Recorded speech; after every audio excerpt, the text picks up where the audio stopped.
effectivement, comme l'a rapidement expliqué Amandine, je vous propose, moi, aujourd'hui, une plongée dans des projets de développement très récents, pour le coup, puisqu'ils sont encore en cours au Mali.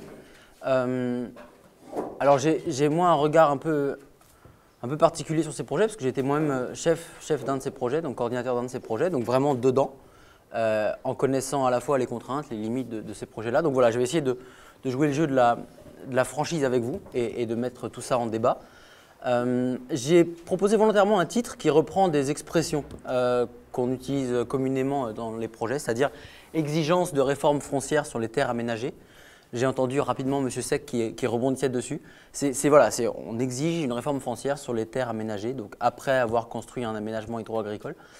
Et résistance, alors là je me suis permis de mettre quand même des guillemets, mais ce terme résistance ressort souvent des pratiques foncières locales. Donc voilà, c'est un peu sur cette opposition, ou en tout cas cette confrontation-là que je veux discuter aujourd'hui.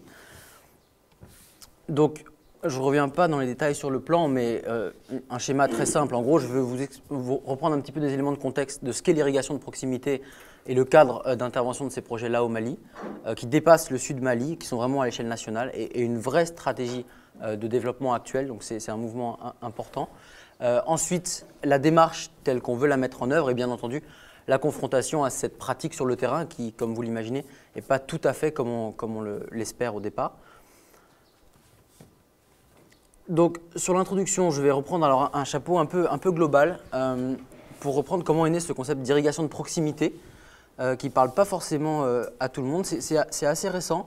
En fait, c'est un concept qui est né de plusieurs constats des autorités maliennes et des bailleurs de fonds qui appuyaient le développement de l'irrigation au Mali depuis pas mal d'années, qui était qu'effectivement, on était allé depuis quelques décennies vers un soutien assez important à la grande hydraulique. Pour ne pas citer par exemple l'Office du Niger, on a parlé du périmètre de Sélingué ce matin. Donc voilà, des périmètres assez importants avec des grands offices, etc. Et il s'est avéré que l'appui des bailleurs vers cette grande hydraulique-là commençait quand même à diminuer parce qu'on avait pris conscience de certaines limites. On avait aussi un espèce de maillage de projets, programmes qui intervenaient dans des régions un peu différentes avec chacun sa vision des choses. Probablement lié au bailleur qui finançait, bailleur principal, donc avec des approches très différentes. Et donc aussi en termes d'approche, une question de participation des bénéficiaires qui étaient des degrés de participation très variables. Je veux aussi étendre ça parce qu'au-delà des bénéficiaires, des populations directement concernées, il y avait aussi tous les services de l'État. Après cette politique de décentralisation donc effective en 1996, il y a effectivement ces services déconcentrés de l'État, les communes territoriales, qui avaient dans les textes beaucoup de fonctions et qui étaient souvent bypassées par la majorité de ces projets. Donc il était important pour les autorités maliennes de réancrer le développement de l'irrigation à une échelle qui permette aux bénéficiaires d'être mieux impliqués et aussi aux services publics, aux services déconcentrés de l'État et aux collectivités territoriales de jouer leur rôle mieux. Le dernier constat important, c'était la faible prise en compte des différents usagers de l'eau. On était à des échelles qui ne permettaient pas forcément d'intégrer tous ces différents usages et usagers. Et donc ça a été un petit peu cet ensemble de constats-là qui a piloté la réflexion des années 2000, 2006, 2007, jusqu'à 2008, où on a eu un atelier qui a eu lieu à Bamako et dans lequel le concept d'irrigation de proximité est ressorti. Et l'idée de l'irrigation de proximité, c'est effectivement d'avoir une échelle d'intervention qui est réduite, donc à l'échelle villageoise. En gros, c'est un petit peu les réminiscences d'une approche de développement intégré, en quelque sorte, comme si on l'avait un petit peu oublié les dernières années.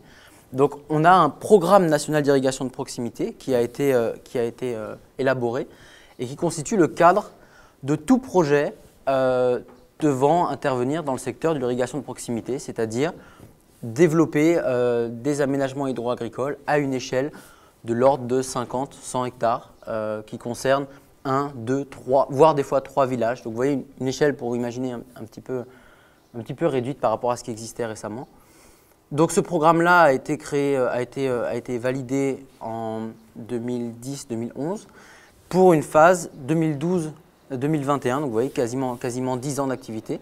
Et c'est vraiment un cadre de stratégie pour le secteur de l'irrigation au Mali, cadre national, dans lequel l'ensemble des bailleurs agit aujourd'hui. Donc moi j'ai noté ici les principaux bailleurs, enfin des partenaires qui réellement sur le terrain financent des projets dans ce cadre-là. On a la KfW, coopération financière allemande, GIZ, donc l'imbrication de GTZ et du DED allemand, donc coopération technique. Donc ça pour l'Allemagne. On a l'ACDI, donc Canada, l'USAID pour les USA, et puis des programmes FIDA, Nations Unies, à travers le PAPAM en particulier. Donc voilà, cet ensemble de bailleurs vraiment essaye de s'inscrire dans ce programme national. Alors les projets IPRO, donc IPRO c'est l'acronyme irrigation de proximité, c'est vraiment les fers de lance de ce développement de l'irrigation de proximité, c'est-à-dire c'est vraiment les projets qui sont amenés à rendre tout ça opérationnel et concret sur le terrain. Donc on a essentiellement pour le moment la coopération allemande, coopération canadienne et USAID, donc les États-Unis, pardon, qui visent à construire des micro-barrages. Alors micro-barrages, vous verrez, j'ai quelques photos après, c'est en général effectivement tout ce qui est construction en béton, la plupart du temps, qui permettent de valoriser, donc je vous l'ai dit tout à l'heure, un potentiel de l'ordre de 50-100 hectares. Donc on est quand même sur des unités assez petites, dans des bas-fonds. Donc des bas-fonds, pour ceux qui ne connaissent pas, c'est effectivement des cours d'eau dans lesquels on a quand même un dépôt sédimentaire assez important, donc plus ou moins large, qui peuvent aller jusqu'à des plaines. Donc en général, on a un système morphologique où on a un bas-fond avec pas mal de dépôts sédimentaires, et ensuite on a des bourrelets de berges qui sont assez bien marqués. On va des fois jusqu'à aménager des plaines, qui posent des questions techniques un peu différentes, mais des plaines qui peuvent aller jusqu'à 100-200 hectares. Vous avez ici une carte du Mali, dans laquelle on voit, donc vous avez tout le sud Mali, vous avez Bamako. Voilà, vous avez, alors attendez, j'ai le curseur, on m'a dit que ça marchait. Voilà. Donc la flèche ici est sur Bamako. Vous avez ici, au moment où ça se referme, le delta intérieur du fleuve Niger ici. Donc vous voyez que les projets montent jusqu'à Yuwaru, Mopti, Koro, Bankas, Bandiagara. Donc c'est vraiment sur la partie pays d'Ogon centrale. Et on a en plus maintenant des projets qui étaient anciennement les projets Mali Nord, pour ceux qui connaissent. Des projets de la coopération allemande qui visaient à développer l'irrigation dans les régions de Tombouctou, Gao, etc., qui du coup sont devenus aussi des projets IPRO. Donc vous voyez que finalement on est vraiment de l'extrême sud du Mali jusqu'à la région de Gao, avec un projet IPRO spécial Gao qui doit être créé dans quelques temps.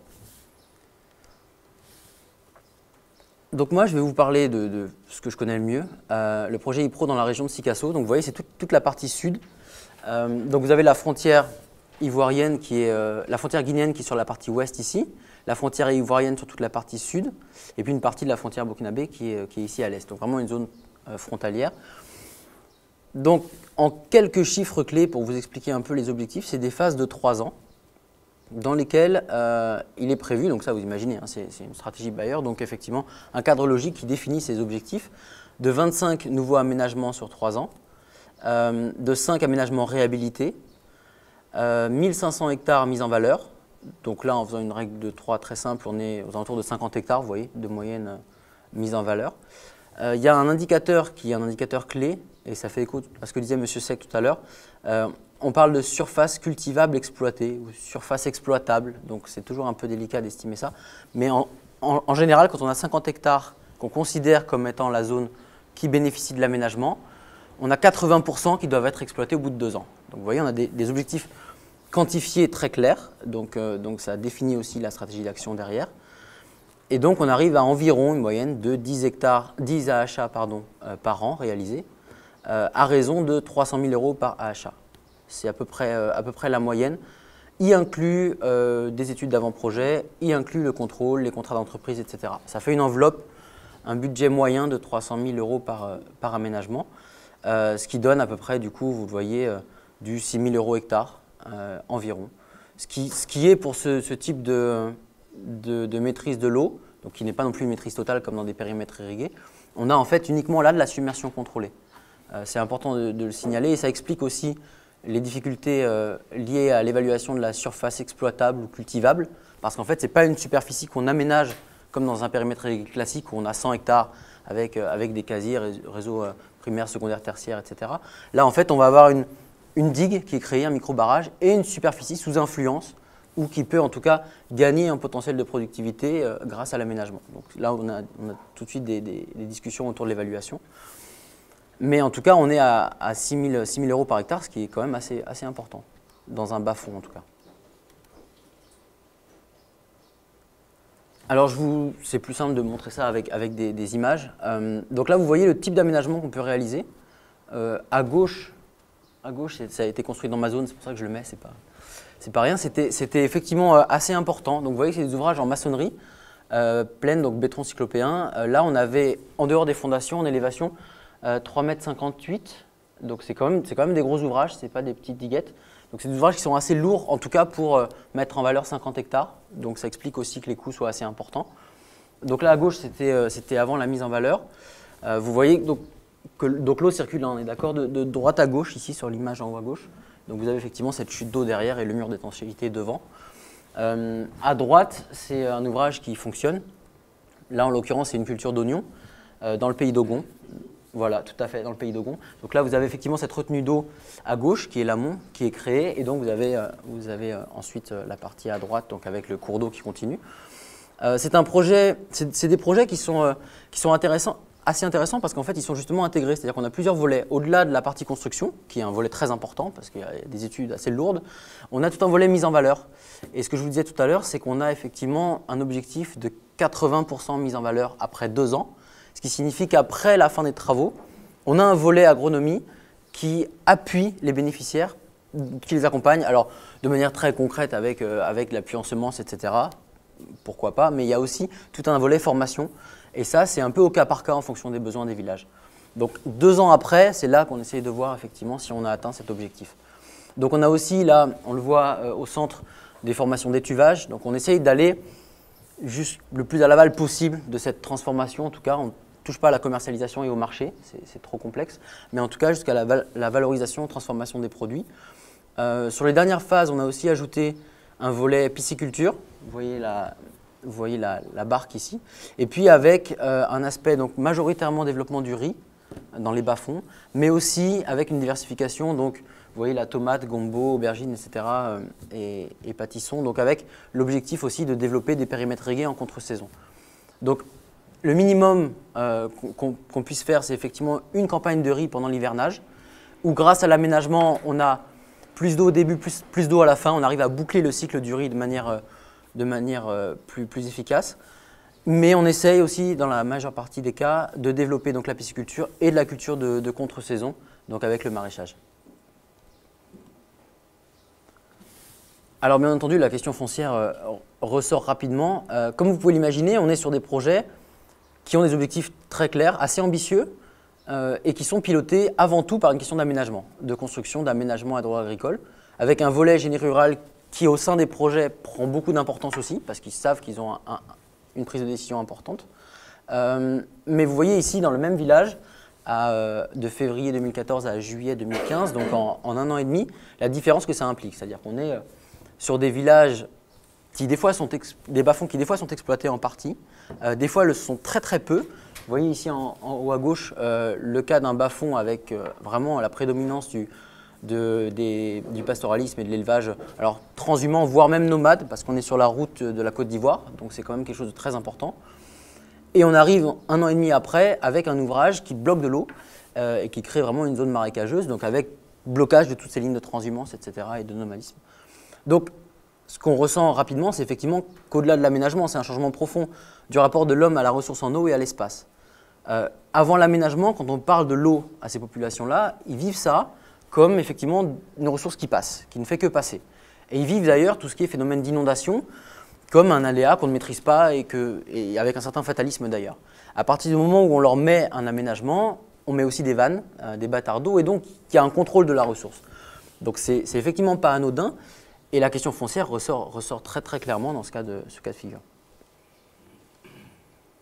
Alors, en revenant un petit peu sur les documents de base de l'irrigation de proximité, parce que l'intérêt c'est de dire, on va sur le terrain, la question foncière se pose, est-ce qu'elle a été prise en compte ou pas? Alors c'est assez flou. Effectivement, dans le programme national d'irrigation de proximité, vous voyez, j'ai mis entre guillemets ici, on parle de sécurité foncière, on dit qu'une preuve du droit d'usage ou de gestion devra être produite. Et qu'un accès à la terre équitable et sécurisé pour tous doit être garanti, etc. Donc voilà, c'est très intéressant en termes de principe. Maintenant, dans l'opérationnalisation de tout ça, ça pose quand même certaines questions. On a aussi la Direction nationale de l'agriculture qui a produit un document de stratégie nationale qui dit qu'après un aménagement hydro-agricole, ou en tout cas plutôt en amont pour être sûr que la mise en valeur se fasse correctement, il faut rencontrer les bénéficiaires et échanger avec eux de manière caricaturale sur la manière dont ils procédaient avant et comment ils pensent faire après. Voilà, mais concrètement, à quoi ça correspond, il y a quelque chose d'assez flou. Je voulais évoquer la question de l'immatriculation des terres. On en a parlé rapidement avec Jamie Skinner ce matin, qui parlait du fait qu'il y avait, je crois, si mes souvenirs sont bons, sur 80 sites, 80 périmètres sur lesquels il travaillait, uniquement un périmètre dans lequel il y avait une immatriculation qui avait été faite des terres. Là, dans les textes, effectivement, à partir du moment où on a un aménagement hydro-agricole construit avec des fonds publics, ce qui est le cas indirectement, même à travers l'appui des bailleurs, il doit y avoir immatriculation et la gestion doit en être confiée aux collectivités territoriales, aux communes rurales. Dans les faits, on n'en est pas là. En tout cas, en tant que projet, on n'avait pas les mécanismes, les procédures qui nous permettaient d'arriver à ça, et ce n'était pas à nous de le faire de toute façon. Mais de manière assez intéressante, récemment, là en avril 2016, au cours d'un atelier de planification au gouvernorat de Sikasso, il y a effectivement un directeur régional du génie rural qui a dit qu'un programme de la coopération suisse avait commencé un travail pour l'immatriculation des terres aménagées et qu'il faudrait reprendre ce travail pour l'ensemble des projets IPRO. Donc vous voyez, l'idée d'immatriculation n'est pas abandonnée, malgré le fait que sur le terrain, ce soit quelque chose d'assez difficile.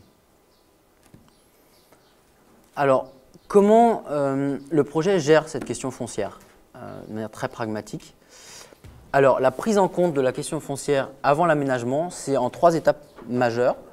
La première, c'est une prospection de l'expert sociologue du projet qui va discuter avec les gens, en assemblée villageoise majoritairement et avec quelques entretiens individuels aussi, pour voir effectivement quelle est la motivation réelle des populations qui font remonter la demande au projet. Donc théoriquement, la demande remonte des bénéficiaires vers le projet.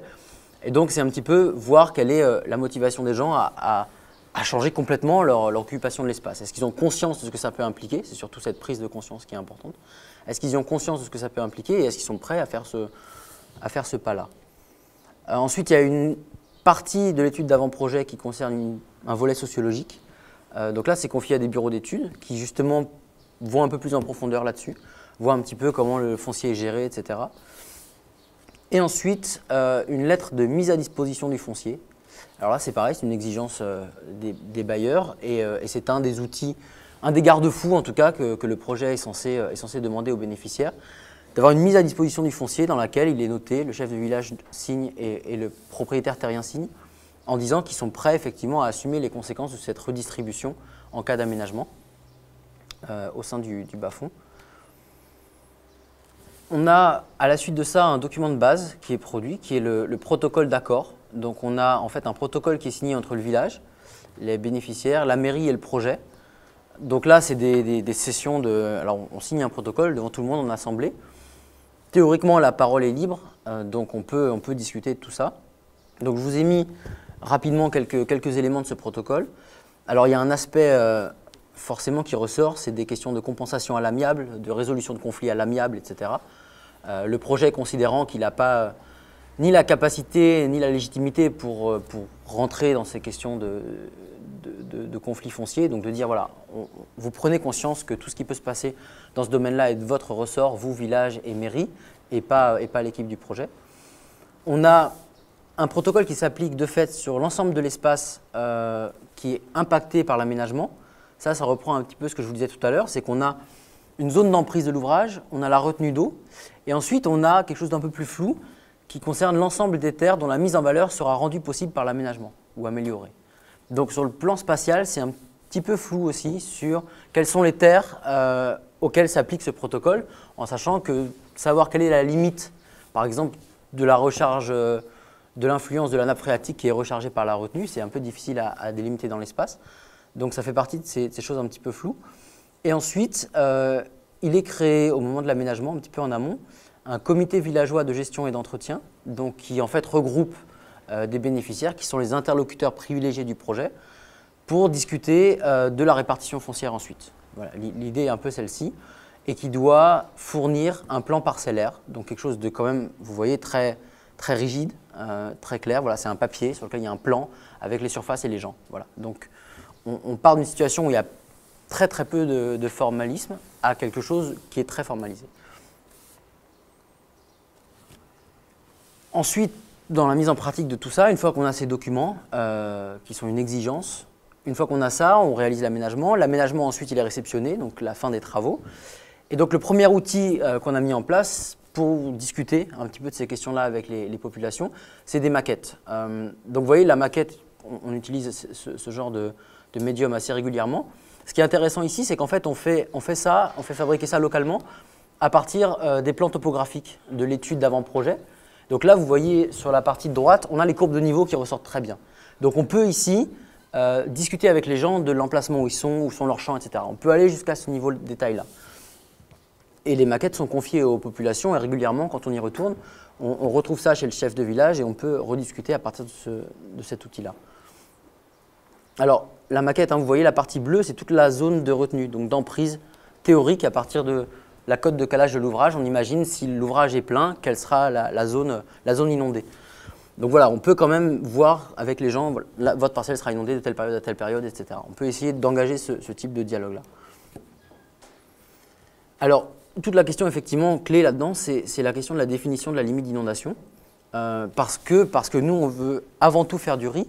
Donc du coup, il faut savoir quelle est la lame d'eau, à quel endroit et comment on va pouvoir définir intelligemment des franges culturales pour faire du riz, adapter les variétés, etc. et valoriser au mieux ce potentiel. De la définition de la limite d'inondation dépend aussi forcément l'impact que ça va avoir sur les gens qui sont soit au fond, et dans ce cas-là, tout à l'heure par exemple la photo qu'on voyait avec une hauteur de barrage de 3 mètres et quelques, on ne fait pas du riz, à part du riz flottant, un GAO, dans 3 mètres 50 d'eau. Donc là, ça implique de s'adapter à cette catégorie de bénéficiaires-là et d'essayer de trouver des solutions. Là, voilà, c'est un plan qui est fourni typiquement par une étude d'avant-projet détaillée, donc avec toutes les courbes de niveau. Alors, une fois qu'on a délimité cette limite d'inondation, on procède à la matérialisation de la limite donc, sur le terrain, avec les populations et donc de manière privilégiée avec le comité villageois de gestion et d'entretien, dont je vous ai parlé à l'instant. Donc là, on va matérialiser cette limite-là et commencer à essayer de définir des parcelles à l'intérieur de ces blocs-là. Alors avec effectivement l'objectif de former, d'appuyer en tout cas avec des prestataires qu'on contractualise, appuyer les bénéficiaires pour voir un peu comment délimiter les choses, mais en les laissant très libres de faire eux-mêmes cette opération et de voir quelle est la taille des parcelles qu'ils choisissent, etc. Mais avec quand même à la fin, vous voyez en dessous des photos, la fourniture d'un plan parcellaire et d'une liste d'attributaires. On revient un peu sur ces questions très, très formelles. Donc vous avez à gauche la délimitation, la matérialisation de la limite d'inondation. Au centre, la délimitation des parcelles, donc avec des grands mètres, etc. Et puis à droite, vous avez un terrain, alors là, pour le coup, qui n'était pas du tout exploité, dans lequel des piquets sont installés. Et là, voilà, il est prévu que des parcelles soient mises en valeur à ces endroits-là.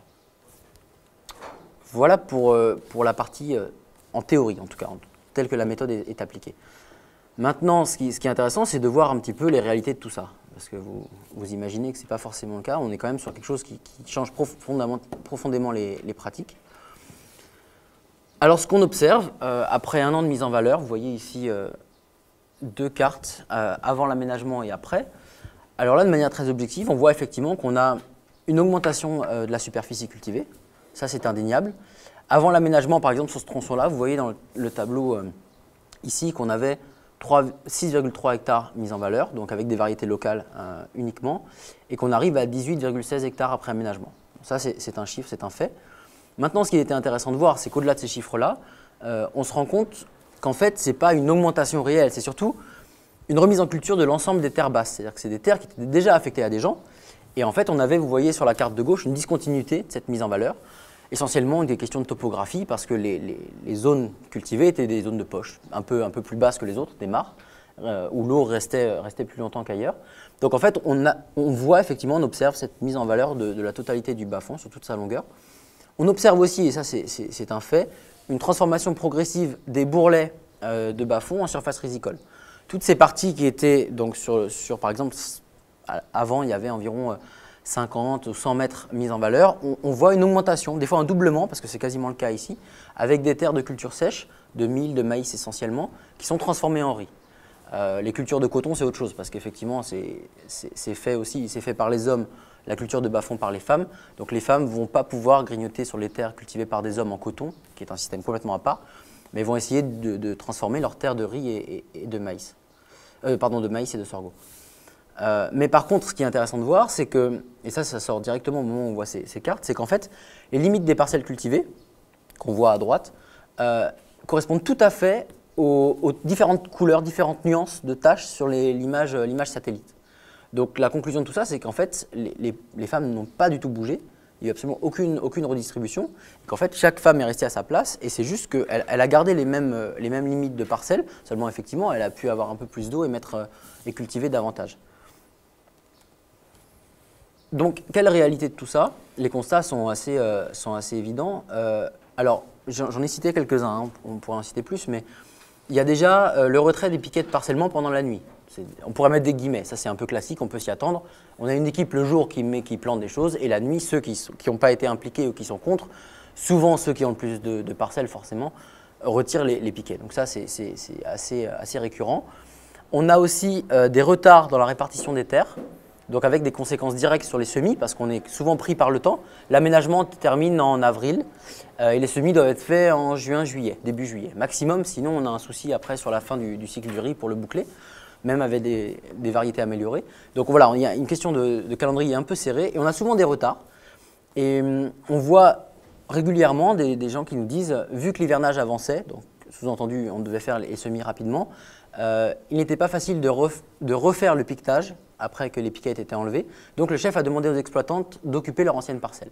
Et finalement, on voit que coincé par le calendrier, par des questions qui n'arrivent pas forcément à gérer, on a un parcellement qui évolue pas et on reste sur la même répartition foncière. Dans les cas les meilleurs, on a effectivement une répartition par bloc. Quand les villages ou les villes sont séparés en quartiers, on a des blocs. Donc là, on arrive quand même à rediscuter ça, mais au sein de ces blocs, on a une situation assez figée entre avant et après l'aménagement. Un autre aspect, c'est le découplage entre le plan parcellaire qui est fourni au projet et la liste des exploitantes. Alors, dans l'idée du projet, il est prévu d'avoir une gestion des ouvrages de l'entretien par les bénéficiaires, donc instauration d'une redevance eau, etc. Donc là, vous voyez, on va quand même très loin sur un temps très court pour vraiment avoir un système très formalisé et qui tourne lui-même et autonome. Donc c'est quand même assez ambitieux. Et effectivement, comme vous l'imaginez, quand on nous fournit un plan parcellaire et liste des exploitants, voilà, on a des choses qui sont forcément pas tout à fait la réalité et un découplage très très clair. Ensuite, on a aussi un phénomène qu'on voit souvent, c'est les difficultés d'accès aux bas-fonds aménagés pour les allochtones, pour les gens qui sont venus plus récemment. Et malgré des principes de répartition équitable du foncier entre tout le monde, ceux qui sont venus avant, ceux qui sont venus après, les hommes, les femmes, etc., on a quand même effectivement des pratiques foncières locales qui restent quand même très ancrées et on a du mal à faire changer les choses. Ce qui est d'ailleurs peut-être pas plus mal. Ensuite, on a aussi un problème là sur le plan plus technique. La délimitation de la zone d'inondation reste quand même quelque chose de très délicat parce que c'est fait, comme vous l'avez vu, à partir de plans d'avant-projet détaillés. Et donc, de cette délimitation-là, dépend ensuite tout le parcellement, etc. Et le choix des franges culturales et des variétés de riz améliorées qu'on peut apporter. Or, ça, c'est quelque chose de très variable. Il suffit qu'il y ait une mauvaise gestion des vannes, parce que les gens, c'est la première année et que c'est quand même très délicat pour eux de contrôler l'eau. Ils peuvent effectivement fermer complètement et le barrage va déverser beaucoup plus que ce qu'on avait prévu. Donc on a une inondation beaucoup plus importante que ce qu'on pensait. D'autres cas de figure, par exemple en 2014, une année assez déficitaire dans certaines zones en termes de pluviométrie et finalement l'ouvrage ne se remplit pas. Et donc les gens auxquels on avait fait des promesses en disant qu'ils pourraient faire du riz jusqu'à tel niveau, jusqu'à tel piquet de telle couleur, dans la réalité ça ne peut pas avoir lieu. Donc on a ces questions-là, effectivement, et on a cette interrogation des bénéficiaires qui est tout à fait légitime. Alors, face à tout ça, en tant que chef de projet, bien évidemment, on enfonce une partie des portes ouvertes, bien sûr, hein, il n'y a rien de très nouveau. Mais effectivement, on a trouvé l'occasion de faire un stage avec le CIRAD aussi et l'IPR Katibougou, donc des formations d'ingénieurs agronomes. Donc pour essayer de démêler un peu tout ça et de comprendre pourquoi dans certains villages, ça ne fonctionnait pas. Donc avec le suivi de 45 productrices dans 2 villages qu'on avait ciblés, des focus group aussi. Donc ça, c'était en fait, on avait fait ce stage tout au long de la campagne risicole. Donc de la fin des aménagements toute la campagne et puis ensuite après. Et donc après, ce qui était intéressant, c'était de voir vraiment comment les gens avaient vécu les choses, qu'est-ce qui s'était passé, pourquoi ça ne s'était pas fait comme on avait prévu au départ, etc. On a aussi fait des recensements, donc des recensements de productrices, voir effectivement le parcellaire très concrètement, parce qu'on avait des grosses lacunes sur la compréhension de la situation avant aménagement, et en particulier sur le fait qu'il y ait une répartition du risque qui est évident dans ces contextes-là, et où on avait des femmes qui avaient 3-4 parcelles. Et ça paraît évident, sauf que dans le cadre des projets, souvent, on ne tient pas compte de ça.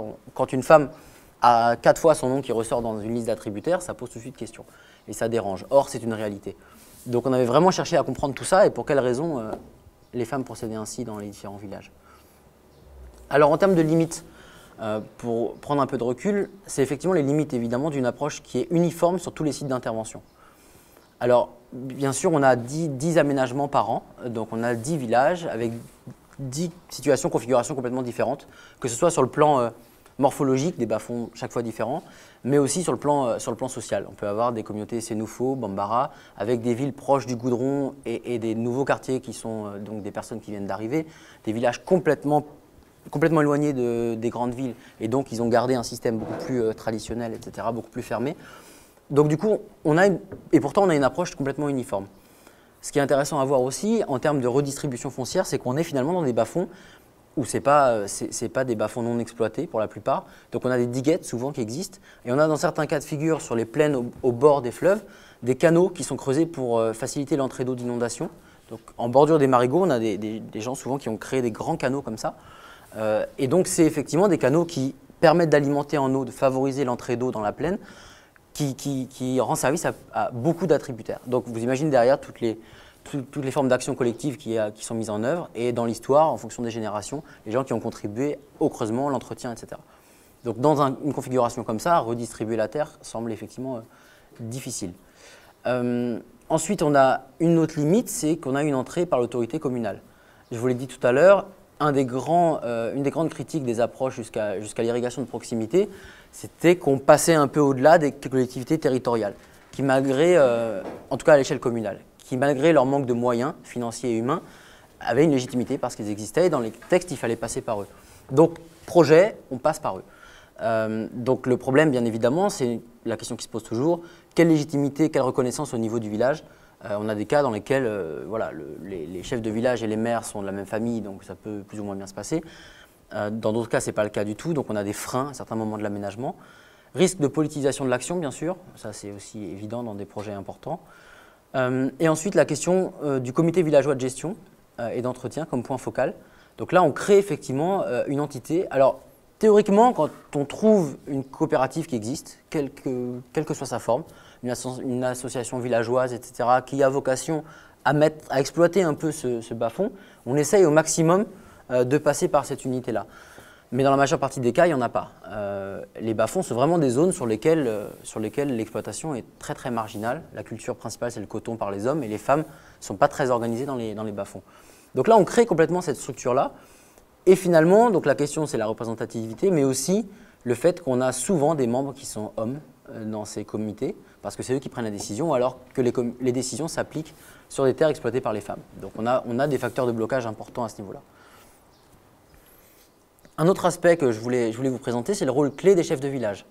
Donc de la même manière qu'on passe par l'autorité communale, on passe aussi par les chefs de village, ce qui est plutôt logique bien sûr, surtout si on parle de foncier. Et étonnamment, quand on parle de foncier à des chefs de village qui sont dans des chefs de village ou de villes même, là vous voyez les photos, ça va du chef de Bicot, donc c'était 700 habitants, jusqu'au chef de village traditionnel de Colondiba, qui est chef-lieu de cercle à plus de 40 000 habitants. Donc on est sur une grande diversité. Et à chaque fois, quand on discute avec les chefs de village, c'est toujours oui, on fera une liste avec celles qui veulent cultiver, tout sera partagé, chaque femme aura 0,25 hectares. Alors 0,25 hectares, ça peut être ça des fois on a 0,50. Donc, mais ils ont des idées quand même étonnamment très précises de ce vers quoi ils veulent tendre. Il y en a d'autres qui disent par contre, les femmes qui cultivent déjà resteront et on placera les autres plus haut. Donc sous-entendu au-delà de ces parcelles-là. Alors bien évidemment, ça, en tant que chef de projet, c'est très, très agréable à entendre. On se dit, ok, ils maîtrisent l'ensemble de cette question foncière et après l'aménagement, ça va aller tout seul. Par contre, effectivement, le chef de village, il est signataire du protocole d'accord. Il engage le village à travers le protocole d'accord que j'ai évoqué au début.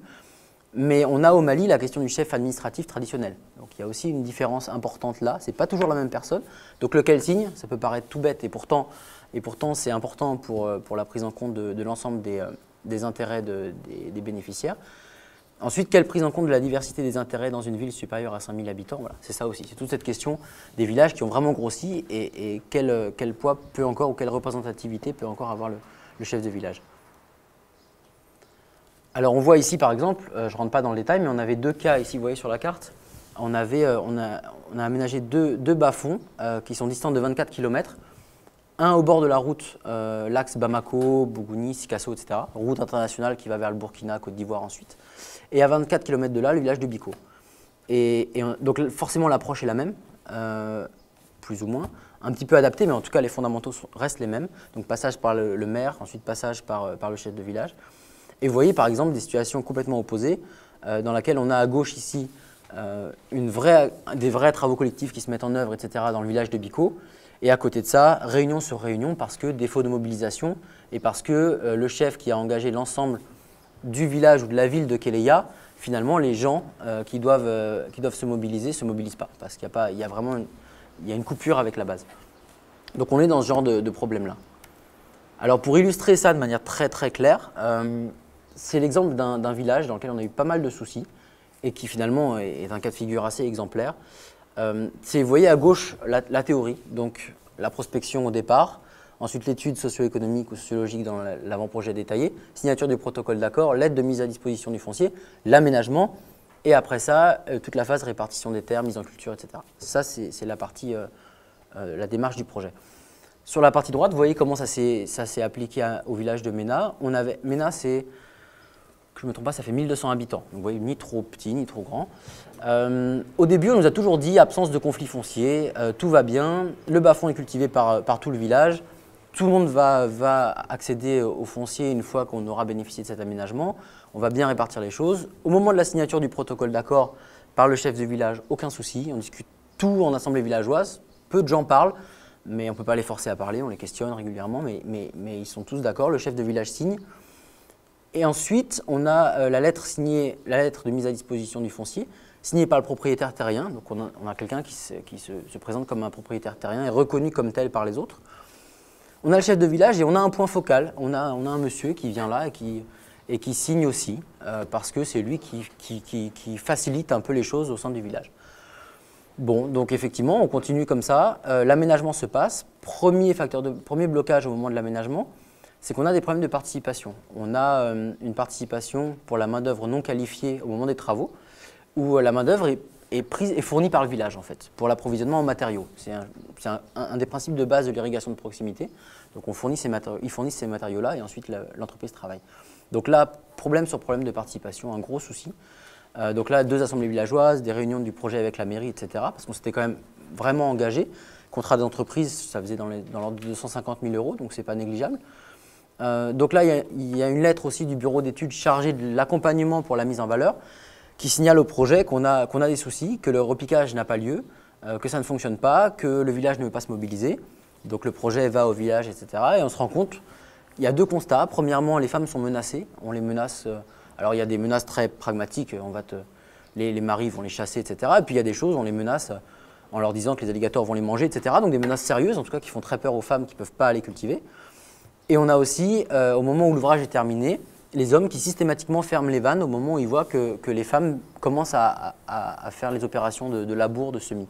Donc on a des blocages très très forts. Donc le plan parcellaire, bien évidemment, vous l'imaginez, ne ressort jamais. On n'arrive pas à mettre les gens autour de la table, ou en tout cas sur la place du village pour discuter tout ça. On délimite la zone d'inondation, on n'arrive pas à faire de parcellaire du tout. Et on se rend compte qu'en fait, il y a 8 quartiers et que ces 8 quartiers, ils ne s'entendent pas du tout. On a un gros souci. Donc l'exploitation réelle, c'est 2 quartiers sur 8.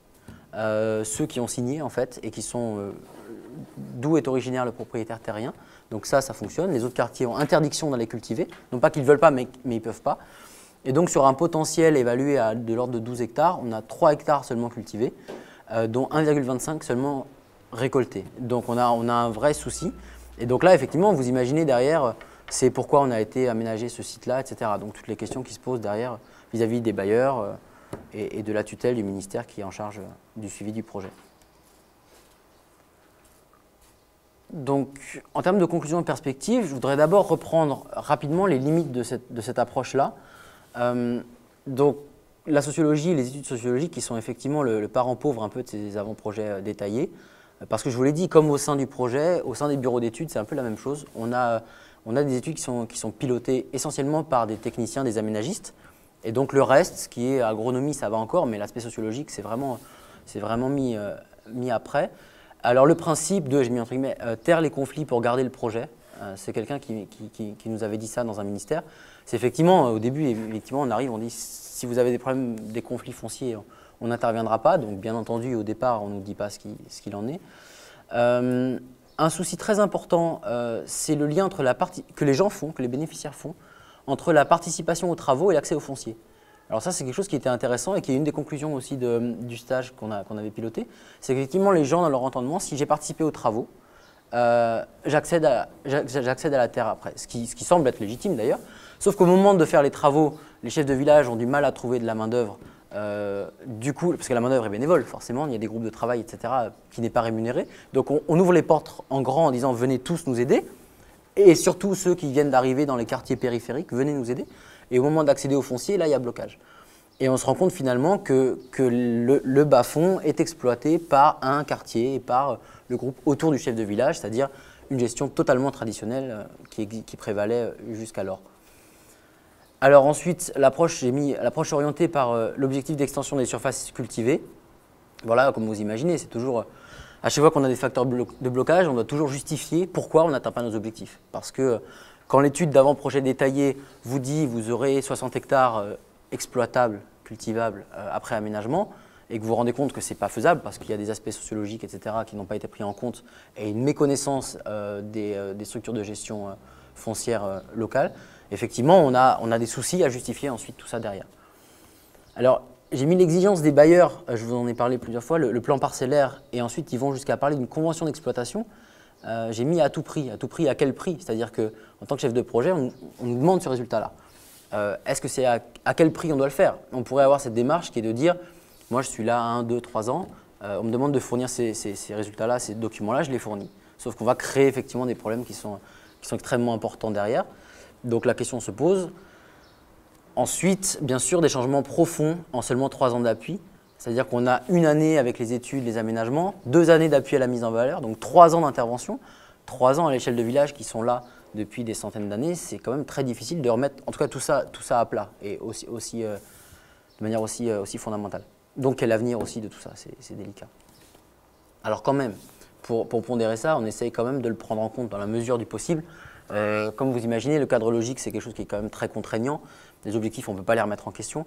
Alors la chose qu'on a essayé au bout de la première année, mais c'est effectivement de dire qu'on recherche une mise en exploitation et non plus une mise en valeur. C'est-à-dire on essaye voilà, de mettre en exploitation un petit peu, mais pas une mise en valeur avec valorisation de la production, etc. La première année après aménagement, maintenant, il est avéré qu'on ne va pas du tout pousser sur une redistribution foncière, c'est beaucoup trop tôt. Et que, étant donné qu'on a beaucoup de lacunes sur la compréhension du système avant aménagement, on met à profit cette première année-là pour comprendre comment les choses fonctionnent et surtout pour observer et analyser le fonctionnement hydraulique du bas-fond aménagé, ce qui est vraiment la clé de tout ça, de voir jusqu'où l'eau va, quelles sont les lames d'eau, comment les gens s'y adaptent, etc. Donc on laisse les gens plutôt s'adapter et voir comment ils fonctionnent, on les appuie au maximum, mais on ne cherche pas à remettre en question ce qu'ils font. La deuxième année, par contre, la matérialisation précise des franges culturales, donc zone d'inondation, là on connaît mieux en année, on n'a qu'une année, hein, donc ce n'est pas évident que toutes les années soient les mêmes, mais ça permet quand même de voir si on a des erreurs importantes ou pas. L'appui pour l'affectation de parcelles plus hautes pour les exploitantes qui sont situées en zone basse, donc ça c'est un aspect sur lequel on appuie beaucoup parce qu'on a des zones effectivement basses dans lesquelles les gens ne savent pas forcément comment réaffecter les terres, donc essayer de les appuyer pour leur montrer les espaces qui pourraient peut-être être cultivés et en riz et non plus les zones trop profondes. Et un accompagnement alors, à la redistribution foncière uniquement sur les zones pilotes volontaires. Donc vraiment, c'est l'idée de dire s'il y a des poches dans lesquelles les gens sont conscients qu'ils ont rencontré des problèmes, essayer de réfléchir avec eux sur une répartition un peu différente, éventuellement en bande sur la pente pour qu'ils puissent bénéficier de plusieurs franges culturales. Ça, on le voit dans les lacs au Nord Mali, par exemple, on a assez travaillé là-dessus. C'est des choses que les gens ne pratiquent pas du tout. Eux, ils font une répartition, une parcelle en bas, une parcelle en haut.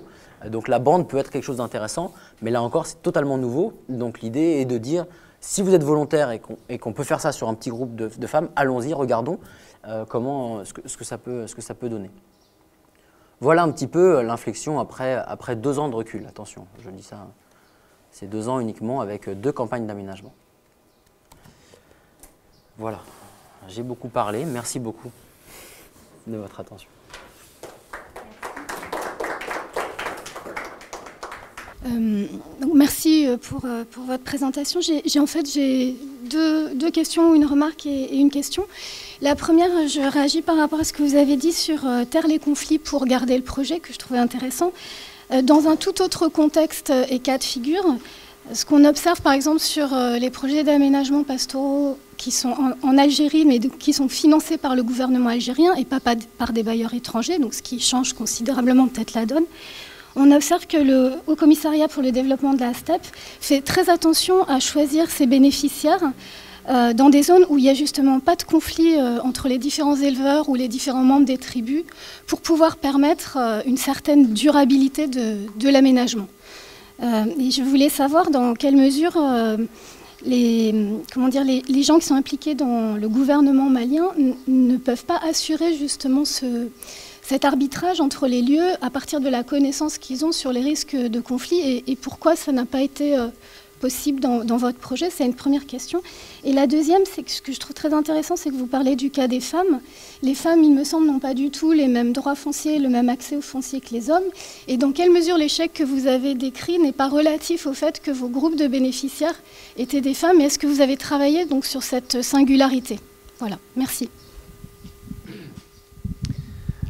Oui, merci. Merci pour la présentation, parce que ça me fait faire un bond en arrière de 20 ans ou 25 ans. Et je m'aperçois que à la fois les constats comme les questions sont exactement les mêmes. Et donc, la question que je me pose, c'est quelle est finalement la mémoire, pas à ton niveau bien sûr, mais au niveau des bailleurs de fonds, des décideurs, y compris publics maliens, en la matière. Jean-Yves Jamin est témoin, puisqu'il y a 20 ans, il y avait le consortium Bas-Fonds qui organisait son séminaire final sur l'aménagement des bas-fonds à Sikasso. Donc il y avait des leçons intéressantes qui avaient été tirées à ce moment-là. J'ai l'impression que finalement les leçons elles ont été un peu oubliées, qu'on recommence un peu les mêmes choses. Après, j'ai donc question de la mémoire, hein, transmission de la mémoire, mémoire de toutes ces interventions, de tous ces projets, de tous ces types d'aménagements, y compris, après c'est des points de détail, mais on pourra en discuter en aparté, sur des erreurs techniques qui visiblement sont faites, ça saute parfois un peu aux yeux sur les photos. Et ça m'amène aussi à des questions un petit peu de méthode, par exemple sur le jeu d'échelle géographique, c'est-à-dire on prend le bas-fond, une portion du bas-fond, on pourrait presque dire un bief, au lieu de prendre le bas-fond dans tout son ensemble et de raisonner à plusieurs niveaux d'échelle, et où justement on peut mieux percevoir la structuration sociale et le contrôle social sur les ressources dans ce milieu-là. Donc ce jeu d'échelle me semblait un petit peu absent du cas concret là, qui a été analysé. Et c'est vrai aussi pour l'aspect approche sociologique. Qu'est-ce qu'on appelle des approches sociologiques? Les enquêtes qui sont faites par des sociologues qui interviennent souvent sur ces projets-là, ça reste souvent très descriptif, superficiel, c'est questionnaire, c'est oui-non au niveau des réponses, c'est des choses un peu basiques, et c'est pratiquement inutilisable, quoi. Hein? Et alors, et dès qu'on veut aborder ensuite les questions de droit, droit d'accès, droit d'usage, etc., il n'y a pas les matrices de maîtrise foncière qui pourraient être utiles. Et c'est dommage qu'on en soit encore un petit peu là. Jackie Bouju, je le cite, avait fait une méthode très intéressante qu'il avait présentée d'ailleurs à Sikasso, pour appréhender justement la mise en valeur des bas-fonds. Je pense qu'il y aurait tout intérêt à ressortir un peu les travaux de Jackie Bouju en la matière. Voilà, bon, j'arrête là. Il y a la question du genre qui est un peu la figure obligée imposée par les bailleurs. Peut-être Thomas préfère répondre ou on prend d'autres questions? Juste un point de détail pour rebondir sur la dernière remarque de Jean-Louis. Dans tes points d'inflexion, alors que tu décris bien que l'analyse sociologique a été incomplète, on va dire, pour employer un euphémisme, tu ne le mets pas dans tes points d'inflexion stratégiques à la fin, donc c'est pour ça que ça m'interroge un peu en fait. Juste ça. Moi, j'ai une question par rapport au titre lui-même et cette exigence alors de réforme foncière, comme c'est mis dans le titre, ou de redistribution, etc. D'où elle vient et qu'est-ce qui la sous-tend? Parce que je partage tout à fait ce que vient de dire Jean-Louis. Bon, moi, c'est pas 25 ans, mais c'était il y a 10 ans. On faisait travailler déjà nos étudiants sur... il y avait des documents qui avaient été faits sur la gestion, l'aménagement des bas-fonds, etc. Et on avait déjà l'impression qu'on ne tirait pas les leçons d'il y a 40 ans. Donc, qu'est-ce qui fait qu'on a cette... En plus, tout montre que même si on a ces exigences, de toute façon... il n'y a pas d'évolution. Et pourquoi est-ce qu'on veut absolument une évolution? Et pourquoi on se fixe qui est le on justement, on se fixe cette exigence, voilà. Merci. En fait, moi, c'est plus peut-être... Bon, il y a trois points en fait que je voudrais soulever. Déjà sur la démarche par rapport à la question foncière en fait. Hein. Dans ce type de démarche, donc c'est vraiment intéressant, moi je trouve ce que vous avez présenté, mais on est resté un petit peu sur notre fin. Ça aurait été intéressant de voir en détail qu'est-ce qui a été fait, quoi, en fait. Hein. Parce qu'il y a un peu quatre étapes. Il y a déjà le diagnostic de la situation foncière initiale avant aménagement. Ensuite, on fait un aménagement, donc l'aménagement modifie la ressource foncière en fait. Hein. Donc c'est un peu ce que vous appelez le plan parcellaire, etc. Après, il y a ces questions d'attribution, parce que bon, il faut bien à un moment donné sortir un petit peu aussi du flou, quoi, en fait. À partir du moment où il y a des nouvelles parcelles qui sont créées, il faut bien savoir qui a droit. Parce que si on ne fait pas ça, on sait comment ça se passe. Hein. Il y a ceux qui ont les bras longs, qui prennent la ressource, et ensuite qui vont la sous-louer aux autres, quoi, en fait. Hein. Donc c'est pour ça aussi qu'il y a ces enjeux quand même de sécurisation foncière en fait. Hein. Et puis dans un quatrième temps, il y a cette question de comment on sécurise justement les droits en fait. Hein. Donc c'est un peu ces quatre étapes. Et dans votre présentation, donc, à certains moments on les a vues, mais on aurait eu besoin de savoir qu'est-ce qui a été fait, quoi, en fait. Hein. Après moi justement par rapport à ces questions de sécurisation, vous avez parlé du titre foncier en fait. Hein. On sait que le titre foncier, globalement, ça marche mal, quoi, en fait. Hein. Vous avez parlé, je sais pas, 80 périmètres, un seul titre qui a été... voilà. Donc peut-être qu'il faut justement inventer d'autres formes de sécurisation foncière. Pas forcément... on peut très bien imaginer qu'autour d'un périmètre irrigué comme ça, une charte foncière derrière qui spécifie les droits d'usage, etc., quoi, en fait. Hein. Donc je pense que qui dit sécurisation ne dit pas forcément titre foncier, etc. Il y a des modes quand même alternatifs vraiment, vraiment intéressants.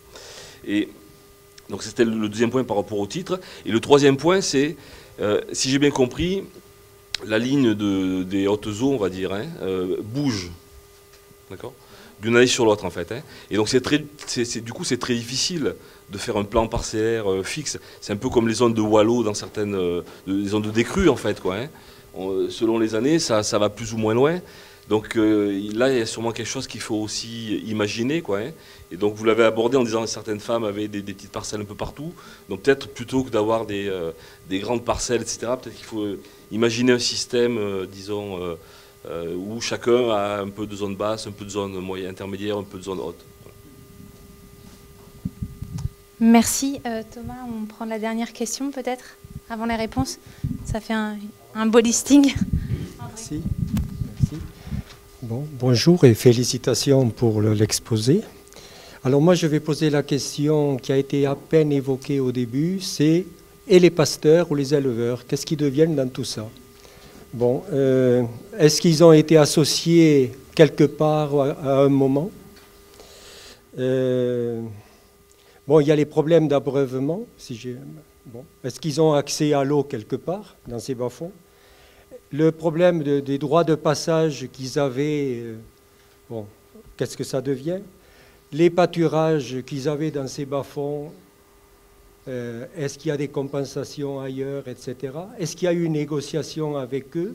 Peut-être sont-ils difficiles à être représentés, mais peut-être qu'on n'a pas fait suffisamment d'efforts pour les rencontrer, pour savoir comment ils fonctionnaient. Bon. Il y a plusieurs types peut-être, il y a les éleveurs, il y a les commerçants qui vont vers la Côte d'Ivoire, etc., qui amènent du bétail, etc. Bon. Alors, moi ça m'évoque un peu les projets d'hydraulique pastorale au Tchad et au Niger, que l'IRAM a mené depuis 20 ans à peu près. Et je m'intéresse au cas nigérien dans la région de Zender, qui est une région très fortement peuplée, hein, avec une forte proportion de villages cultivateurs et aussi des groupes de pasteurs différents, etc., avec des systèmes de mobilité extrêmement variables. Et ce projet a débouché sur des accords sociaux impliquant toutes les parties prenantes et avec un appui assez important des commissions foncières locales. Hein. Enfin, il y a les commissions foncières, je crois, au niveau des communes, des départements, de la région, etc. Enfin, bon, les commissions foncières beaucoup appuyées et le projet s'est évertué l'approche en tout cas a fait un gros effort d'application des textes à la fois du code rural, on est au Niger, du code de l'eau et des lois de la décentralisation en même temps. Et alors je signale qu'il y a eu 3 ans de préparation, beaucoup de rencontres, plus que des études, mais surtout des rencontres, et 2 ans simplement de réalisation, les 2 dernières années étant consacrées à la réalisation des ouvrages. Bon. Alors, il y a une différence évidemment entre les zones pastorales et les zones comme celle-là, ça je suis persuadé. Bien que dans la région de Zender, il y a des zones fortement agricoles, hein, et des accords ont été trouvés. Alors, le puits pastoral, c'est différent d'un aménagement hydro-agricole, ça je n'ignore pas. Mais quand même, est-ce qu'il n'y a pas des choses à faire? Parce que ça, c'est la prévention des conflits. Hein. Bon, avec tout ce qui se passe actuellement, et l'exemple de la Sodepra en Côte d'Ivoire, de l'autre côté de la frontière, devrait donner des leçons aussi, avec tous ces aménagements qui ont été réalisés au temps de Houphouët-Boigny et qui ont été grignotés, qui ont été faits pour les éleveurs, et après, finalement, ce sont les maraîchers qui ont tout pris, quoi.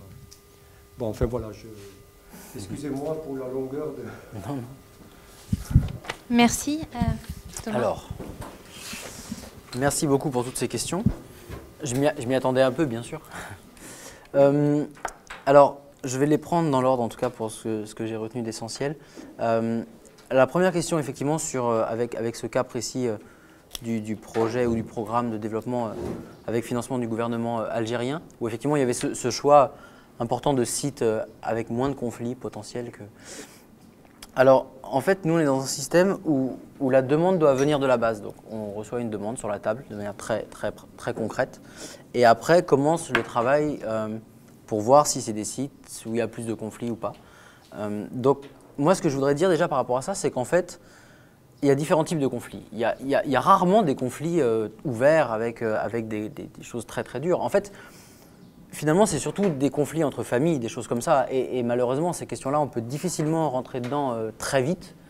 Alors que ce soit des études sociologiques avec les limites qu'on a évoquées, ou même en tant qu'équipe projet, on a 10 aménagements à faire par an, donc vous imaginez qu'on multiplie ça par un certain nombre de sites. Malheureusement, moi j'ai fait un doctorat au CIRAD, que je n'ai pas tout à fait fini, mais presque. Donc voilà, je suis aussi en recherche de cette approche très critique, et voilà, je vous présente un truc en toute honnêteté. Je suis tout à fait conscient du fait qu'on devrait passer plus de temps à traiter certaines questions. Le souci, c'est qu'avec une équipe réduite et des moyens réduits, on ne peut pas tout faire. Et quand on va dans des villages 3-4 fois, on a beau, moi j'y suis allé de temps en temps moi-même, en ayant l'habitude de poser des questions ouvertes, en essayant de déceler des choses, de tirer des ficelles, sincèrement on ne voit pas. Et c'est pas étonnant, je veux dire, c'est tout à fait logique. Dans cette idée que le projet vient et que si on lui dit qu'il y a conflit, il va partir, c'est souvent le cas qui se présente. Il y a rarement des projets qui disent « Ah, vous avez un conflit, ben, on va quand même vous accompagner, mais d'une autre manière ». C'est rarement ça. Donc les gens le savent très bien, et du coup, ils cachent les choses, et ils sont bons pour ça, et on ne peut pas leur en vouloir. Donc on y va 3-4 fois, ça ne marche pas, et c'est seulement quand on est vraiment en prise directe avec les choses que les conflits sortent. Par rapport à ça, le gouvernement du Mali, il délègue beaucoup de choses aussi. On a une tutelle, on a des gens des directions de Bamako, etc., qui viennent régulièrement faire des missions de supervision, tout ça. Mais de la même manière, je ne pense pas que ça puisse être un garde-fou contre des conflits vraiment larvés dans des familles, etc., qui se connaissent depuis très longtemps. Je pense qu'à part une étude sociologique très très poussée et vraiment en passant du temps sur le terrain, à part ça, on n'a pas vraiment de moyen de déceler ça. Alors bien évidemment, des fois, quand on a quelques indices, on essaye de réfléchir à 2 fois avant d'aménager un site, mais on n'a pas d'autres moyens. Voilà. Ensuite, alors la question de la mémoire, oui, bien sûr. Les documents du consortium bas-fonds, etc., des colloques de Sikasso, je les ai lus. Les bas-fonds, on a encore des gens de géo qui travaillent dans les bas-fonds. Non mais voilà, je veux dire, c'est des choses. Et c'est ça qui m'intéressait de mettre ça en débat aujourd'hui avec vous, c'est aussi de dire que là, on a un projet qui n'est pas quelque chose à une échelle restreinte au Mali, c'est que c'est voilà, l'instrument de la stratégie de développement de l'irrigation dans un pays, donc c'est quand même assez important, un pays qui connaît des phases difficiles, donc vraiment on essaye de les appuyer dans des choses utiles, et malgré ça, il y a ces failles.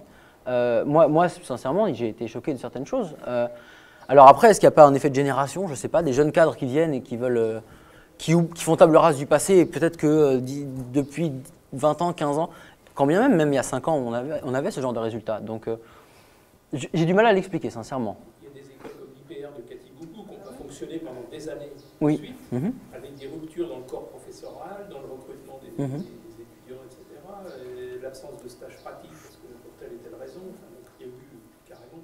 Voilà, il est possible qu'il y ait cet effet un peu de génération, de coupure. Après, les bailleurs aussi, qui en grande partie imposent ce genre de choses, il faut être clair, hein, le gouvernement malien valide des choses. C'est le tourniquet des bailleurs, hein, un jour c'est les Allemands, demain c'est les Suisses, après c'est les... C'est ça, et donc effectivement, on a des choses qui sont ficelées comme ça et qui nous remettent très loin en arrière et qui font que sur un temps très court, on a des objectifs qui semblent effectivement très difficiles, quoi, qui peuvent marcher dans un village. Il y a un village sur les 20 qu'on a fait les 2 dernières années, un village où ça a très bien marché, où les gens pourtant cultivaient et ils ont voulu, parce qu'ils ont trouvé qu'ils s'y retrouvaient dedans. Et il y avait une certaine homogénéité aussi au sein du village et des différentes couches de population. Par contre, la mémoire, elle se situe parfois sur des points, dans des endroits bien précis. Par exemple, dans l'équipe Helvetas, la coopération suisse, par exemple, il y a des gens qui ont cette mémoire-là depuis 30 ans.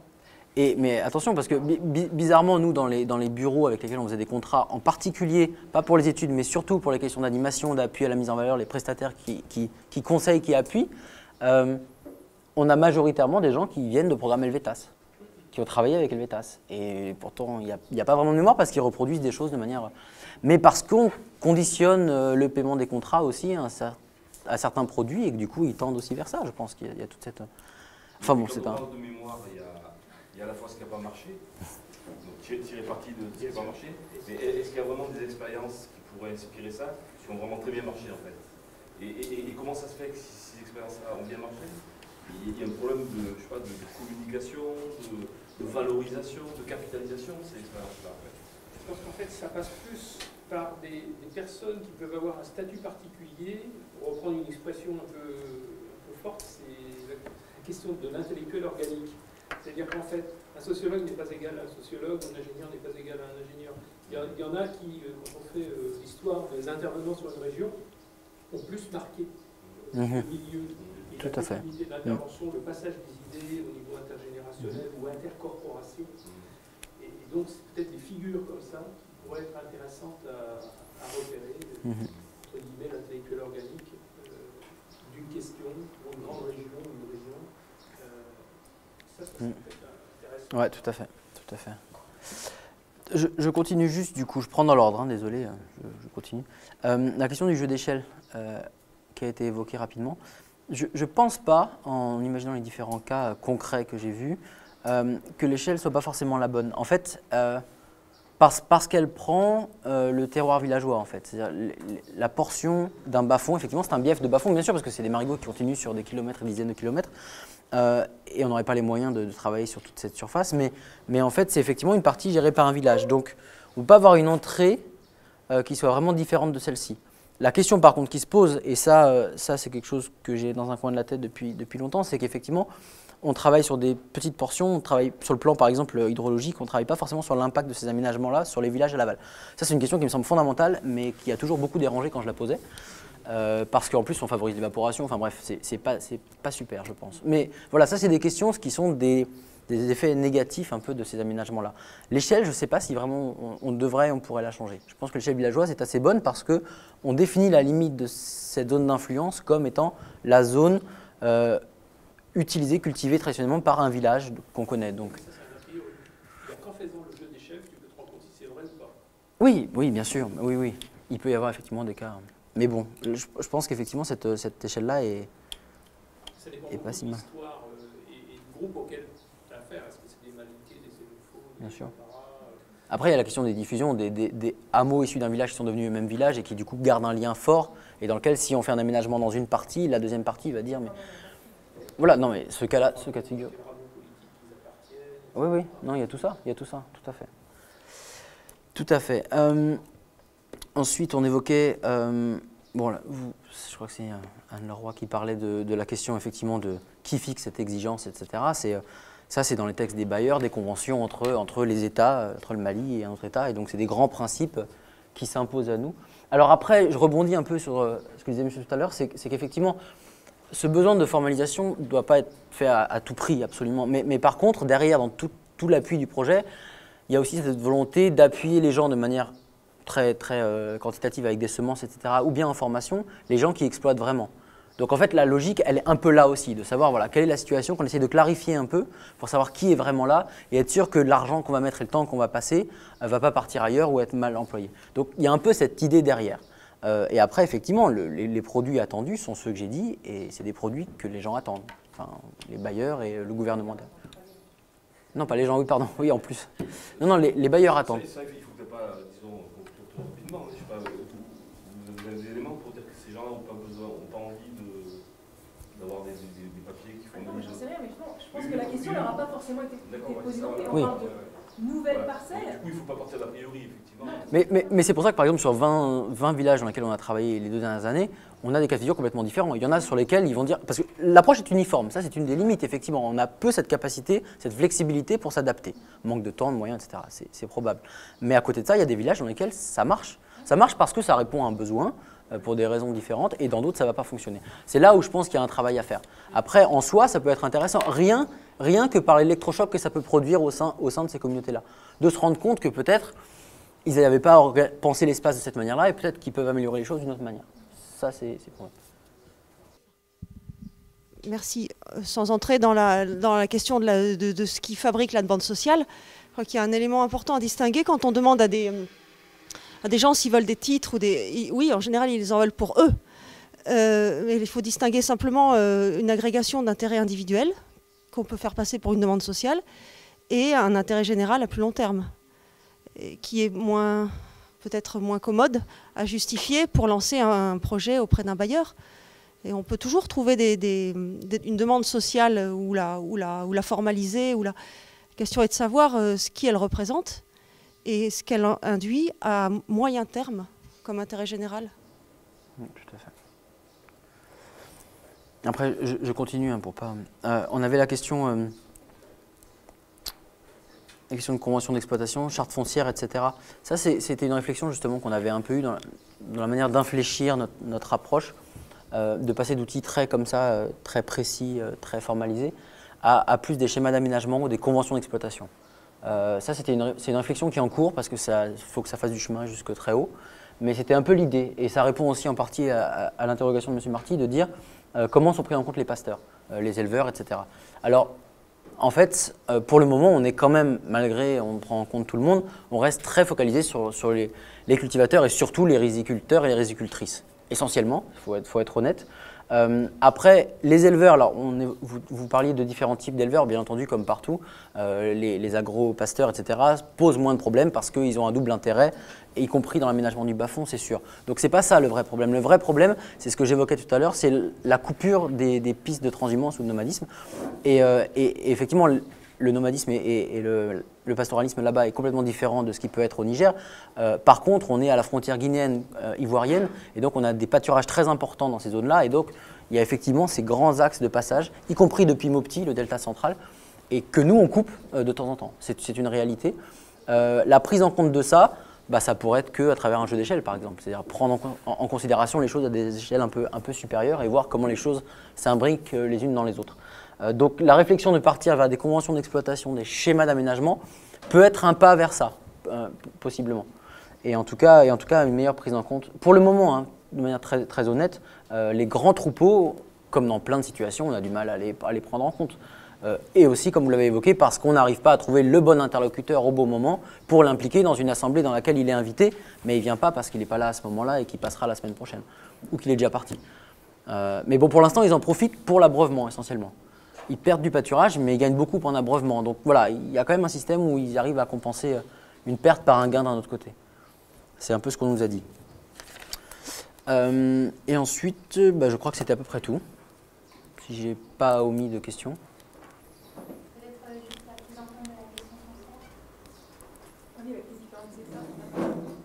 Ah oui, mais c'était pour dire effectivement qu'on n'avait peut-être pas, j'avais peut-être pas bien précisé ou. Voilà, c'est ça. Voilà, les quatre, en fait, on ne voyait pas vraiment suffisamment les 4 étapes sur disons, le bilan, disons l'état des lieux initial. En fait. Ensuite, quelle est la ressource finalement qu'on peut ensuite se partager, ouais. Comment les attributions sont faites, alors, oui. qui décide, et ensuite comment éventuellement ces attributions sont formalisées. Exactement, alors après ça aurait été effectivement, je pense, ça aurait fait un focus plus d'analyse sur un cas précis. Ça aurait pu être ça aussi, ma volonté c'est pas forcément ça, c'est d'avoir un débat plus global. Mais après, de manière générale, de toute façon, on souffre d'un manque de compréhension de la situation avant, de toute façon. Et à partir du moment où on manque de compréhension de cette gestion telle qu'elle existe avant traditionnellement, à partir de ce moment-là, on a déjà un boulet au pied parce que ça ne peut pas fonctionner, on ne sait pas vraiment vers quoi on va, c'est sûr. Mais après, chaque village est tellement différent que c'est pour ça aussi que je voulais peut-être pas prendre un cas spécifique. MENA était un cas qui est assez évocateur, mais c'est vraiment différent. Mais globalement, on a un souci de compréhension de la situation, c'est sûr. Merci. Derrière ces questions de manque de capitalisation, de difficulté de prendre en compte telle ou telle catégorie d'acteurs, de faire émerger une demande sociale, derrière la question de la différence entre le Mali et l'Algérie, est-ce qu'on ne retrouve pas, comme ce matin, la question de la place de l'État et de sa structuration ?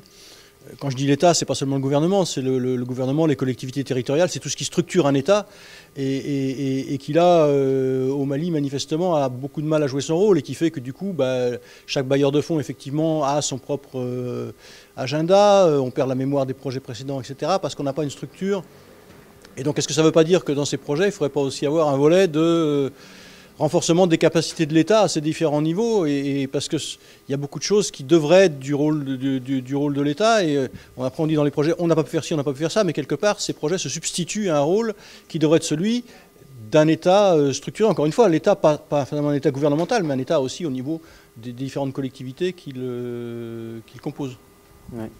Non, je suis tout à fait d'accord. Merci. Pour répondre rapidement à ça, c'est effectivement, nous, dans le cadre de nos projets, on est amené, et c'est formalisé très clairement, on a beaucoup d'interactions avec les services déconcentrés de l'État, c'est-à-dire les services techniques, etc., vers lesquels on est censé pouvoir se tourner pour éviter des problèmes de conflits alors qu'on ne savait pas qu'un site était problématique, et eux sont censés le savoir parce qu'ils le suivent depuis des années, etc. Le problème, c'est que voilà, devant nous, il n'y a pas forcément des interlocuteurs qui ont la capacité, les moyens humains de se déplacer, les moyens financiers de se déplacer. Ce renforcement de capacité, c'est une réalité. Après, ce qui est intéressant, par exemple, dans le cadre du projet allemand, de la coopération allemande, nous, on était coopération financière, ce qui peut expliquer aussi certaines approches, bien sûr. Donc, c'est des gros ouvrages, etc. Après, il y a la coopération GIZ, coopération technique, dans laquelle, eux, ils ont un volet de renforcement de capacité. Des acteurs du sous-secteur de l'irrigation de proximité. Il y a un grand programme PACIP dans ce cadre-là. Donc théoriquement, effectivement, les deux doivent aller de pair. Le problème, c'est que nous, on est peut-être un peu en avance, du coup. Il faudrait peut-être qu'il y ait un renforcement de capacité avant que nous, on puisse... Mais ce qui est la réalité sur le terrain, et moi, j'en suis le premier à pouvoir témoigner là-dessus, c'est que j'en suis le premier conscient, c'est qu'en fait, on est quand même très livré à nous-mêmes. Et les projets sont...